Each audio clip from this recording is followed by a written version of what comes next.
గాంధీ గారు, శ్రీ మల్లికార్జున్ ఖర్గే గారు, శ్రీ రాహుల్ గాంధీ గారు, మన చేవెళ్ల పార్లమెంటు నియోజకవర్గ కాంగ్రెస్ పార్టీ అభ్యర్థిగా శ్రీ డాక్టర్ రంజిత్ రెడ్డి గారిని ఈ ఎన్నికల బరిలో దించితే ఈనాడు డాక్టర్ రంజిత్ రెడ్డిని గెలిపించడానికి మనకు అండగా నిలబడడానికి వికారాబాద్ జిల్లా గడ్డ మీద కాంగ్రెస్ పార్టీ జెండా ఎగరేయడానికి శ్రీమతి ప్రియాంక గాంధీ గారు ఈ రోజు మన తాండూరు పట్టణానికి వచ్చిండ్రు.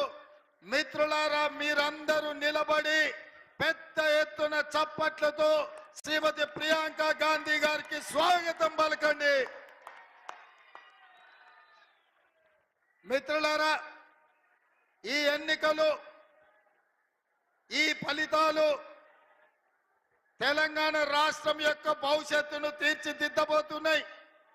ప్రధానంగా మన వికారాబాదు జిల్లా పరిధిలో 4 అసెంబ్లీలు ఉంటే ఆనాడు శాసనసభ ఎన్నికల్లో డిసెంబర్ నాడు కొడంగల్, తాండూరు, వికారాబాద్, పరిగి నియోజకవర్గాలలో మీరు అత్యధిక మెజారిటీ ఇచ్చి 4 శాసనసభ్యులను గెలిపించడంతో, మీ అభిమానంతో, మీ అండతో, మీ రక్తాన్ని చెమటగా మార్చి మీ భుజాలు కాయలు కాసేలా కాంగ్రెస్ పార్టీ జెండా మోసి గెలిపించినందుకు ఈనాడు తెలంగాణ రాష్ట్రానికి కొడంగల్ నియోజకవర్గం నుంచి ముఖ్యమంత్రిగా, వికారాబాద్ శాసనసభ నియోజకవర్గం నుంచి గడ్డం ప్రసాద్ కుమార్ గారు శాసనసభ స్పీకర్ గా రాష్ట్రంలో అత్యంత కీలకమైన 2 పదవులు, అది ముఖ్యమంత్రి పదవి, శాసనసభాపక్ష స్పీకర్ గా మన వికారాబాద్ జిల్లాకే దక్కింది అనంటే ఈనాడు కాంగ్రెస్ పార్టీ ప్రభుత్వంలో మనకిచ్చిన జిల్లాకు ఎంత ప్రాధాన్యత ఉందో మిత్రులందరినీ అర్థం చేసుకోమని నేను విజ్ఞప్తి చేస్తున్నా. మిత్రులారా, ఎక్కువ విషయాలు ప్రస్తావించను, కానీ 2 ప్రధానమైన అంశాలను ఈరోజు మీ ముందు పెట్టదలుచుకున్నా. చేవెళ్ల పార్లమెంటు నియోజకవర్గ ప్రజలని ఆలోచన చేసి తీర్పు ఇవ్వమని అడుగుతున్నా. ఆనాడు డాక్టర్ వైఎస్ రాజశేఖర రెడ్డి గారు ముఖ్యమంత్రిగా ఉన్నప్పుడు, గడ్డం ప్రసాద్ గారు మంత్రిగా ఉన్నప్పుడు మన వెనుకబడిన ప్రాంతం, ఎడారి ప్రాంతం, కరువు ప్రాంతం, కందులే కాదు ఇతర పంటలు పండించాలి, మన ప్రాంతం పచ్చగా ఉండాలి అని ఆనాడు ప్రాణహిత చేవెళ్ల ప్రాజెక్టును మన ప్రాంతానికి నీళ్లు ఇవ్వడానికి వేల కోట్ల రూపాయల ఖర్చు పెట్టిండ్రు. కానీ తెలంగాణ రాష్ట్రం వచ్చిన తర్వాత చంద్రశేఖర్ రావు మన ప్రాంతానికి, మన వికారాబాద్, మన చేవెళ్ల, మన తాండూరు, మన పరిగి ప్రాంతానికి రావాల్సిన గోదావరి జలాలను ఈనాడు రద్దు చేసి ప్రాణహిత చేవెళ్ల ప్రాజెక్టును పడావు పెట్టి మన ప్రాంతాన్ని ఎడారిగా చేసిండు. అందుకే నేను ఇవాళ అడుగుతున్నా, బీఆర్ఎస్ వాళ్ళు చేసిన అన్యాయం ప్రాణహిత చేవెళ్ల మన ప్రాంతానికి రాలే. అదే విధంగా ఆనాడు పాలమూరు రంగారెడ్డి ఎత్తిపోతల పథకం ద్వారా కృష్ణానది జలాలను మన మక్తల్, నారాయణపేట, కొడంగల్, తాండూరు, పరిగి, వికారాబాద్ ప్రాంతాలకు ఇవ్వాలని సాగునీటి ప్రాజెక్టులతో మన ప్రాంతం పచ్చని పంటలు పండాలని పాలమూరు రంగారెడ్డి ఎత్తిపోతల పథకం ఆనాడు కాంగ్రెస్ పార్టీ మంజూరు చేసింది. కానీ నరేంద్ర మోడీ గారు, భారతీయ జనతా పార్టీ ఈ 10 సంవత్సరాలు అనుమతి ఇవ్వక పాలమూరు రంగారెడ్డి ఎత్తిపోతల పథకానికి జాతీయ హోదా ఇవ్వకపోవడం వల్ల ఇవాళ కృష్ణానది జలాలు కూడా మన ప్రాంతానికి రాలేదు. ఈ రోజు కూడా మనము కరువు కాటకాలతో రైతుల ఆత్మహత్యలతో చనిపోతున్నాం. ఇవాళ మనం పండించే కందులు మన ప్రాంతంలో అమ్ముకుంటే గిట్టుబాటు ధర రాకపోవడానికి కారణం ఈరోజు బీజేపీ, బీఆర్ఎస్ పార్టీలే. అందుకే ఈరోజు ఈ ఎన్నికల్లో రాష్ట్రంలో కాంగ్రెస్ పార్టీ అధికారంలోకి వచ్చింది. వికారాబాద్ వరకు ఎంఎంటీఎస్ రైలు రావాలన్నా, ఈ ప్రాంతానికి గోదావరి జలాలు రావాలన్నా, ఈ ప్రాంతంలో కృష్ణా నది జలాలతో మన పొలాలు తడవాలన్నా కేంద్రంలో కూడా కాంగ్రెస్ అధికారంలోకి రావాలి. చేవెళ్ల పార్లమెంటు నియోజకవర్గంలో డాక్టర్ రంజిత్ రెడ్డి గెలవాలి. ఇదే కాదు, ఈ రోజు ఈ ప్రాంతంలో ఉన్న సమస్యలు వికారాబాద్ శాటిలైట్ సిటీ కావచ్చు, వికారాబాద్ ఎంఎంటీఎస్ రైలు కావచ్చు, మన ప్రాంత అభివృద్ధి అర్ధాంతరంగా ఆగిపోయింది. మన వికారాబాద్ అనంతగిరి కొండల్లో పుట్టిన మూసీ నది నల్గొండ జిల్లా వరకు వెళ్తుంది. ఇవాళ పచ్చని పంటలకు ఉండాల్సిన మూసి ఈ రోజు కాలుష్యమై ఈ రోజు నరక కూపంగా తయారైంది. అందుకే మూసీ రివర్ డెవలప్మెంట్ ఫండ్ పేరు మీద అభివృద్ధి చేసుకోవాలి అని అంటే కేంద్రంలో రాష్ట్రంలో కాంగ్రెస్ అధికారంలో ఉండాలి.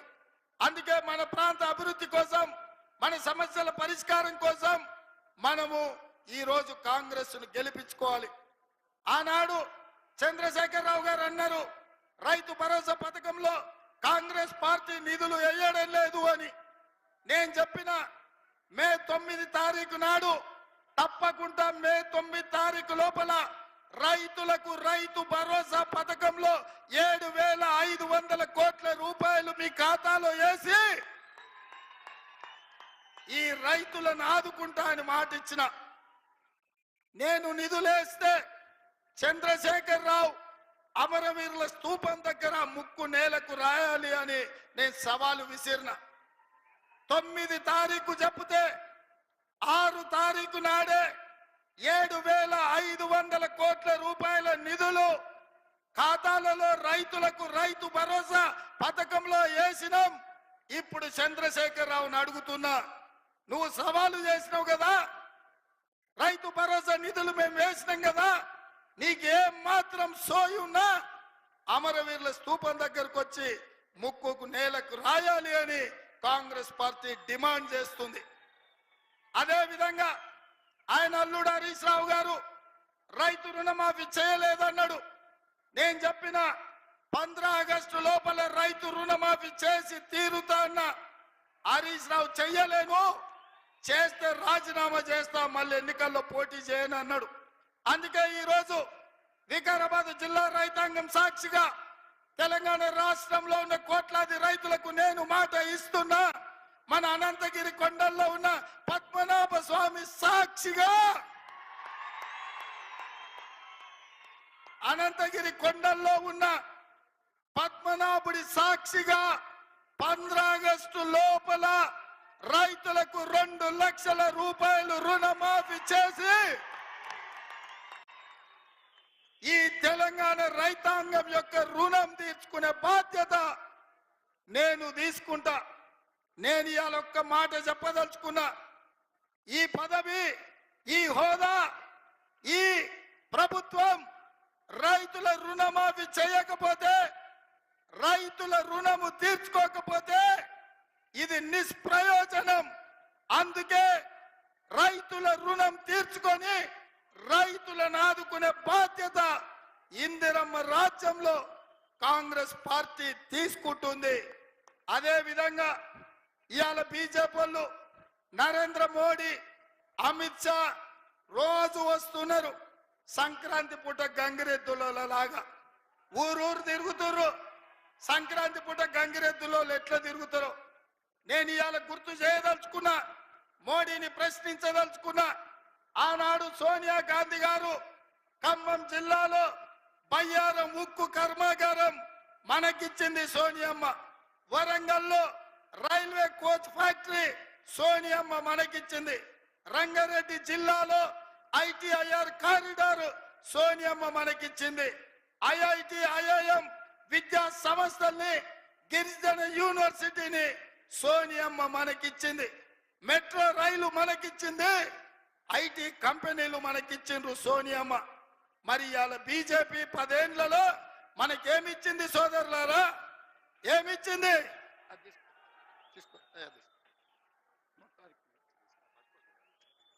తీసుకొని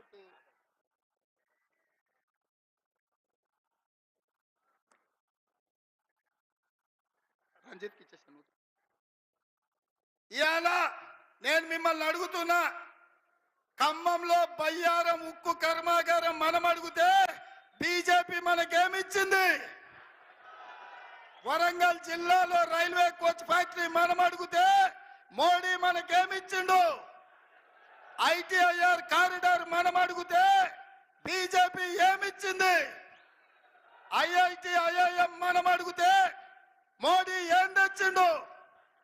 మరి నేను అడుగుతున్న మిత్రులారా, మనం ఇన్ని అడిగితే ఏమి ఇవ్వకుండా ఇవాళ గాడిద గుడ్డు ఇచ్చిన బీజేపీకి కర్రు కాల్చి వాత పెడతామా లేదా? అందుకే బీజేపీ ఏమిచ్చిందని నేనంటే గాడిద గుడ్డు అని మీరు అనాలి, మోడీ ఏం తెచ్చిందంటే గాడిద గుడ్డు అని మీరు అనాలి. సిద్ధమా? సిద్ధమా? సిద్ధమా? సిద్ధమా? బీజేపీ ఏమిచ్చింది? మోడీ ఏం తెచ్చిండు? బీజేపీ ఏమిచ్చింది? మోడీ ఏం తెచ్చిండు? గట్టిగా మోడీకి వినిపించాలి. బీజేపీ ఏమిచ్చింది?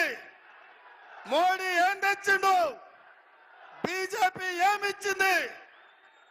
గాడిద గుడ్డిచ్చిన బీజేపీకి కర్రు కాల్చి వాత పెట్టాల్సిన అవసరం ఉన్నది.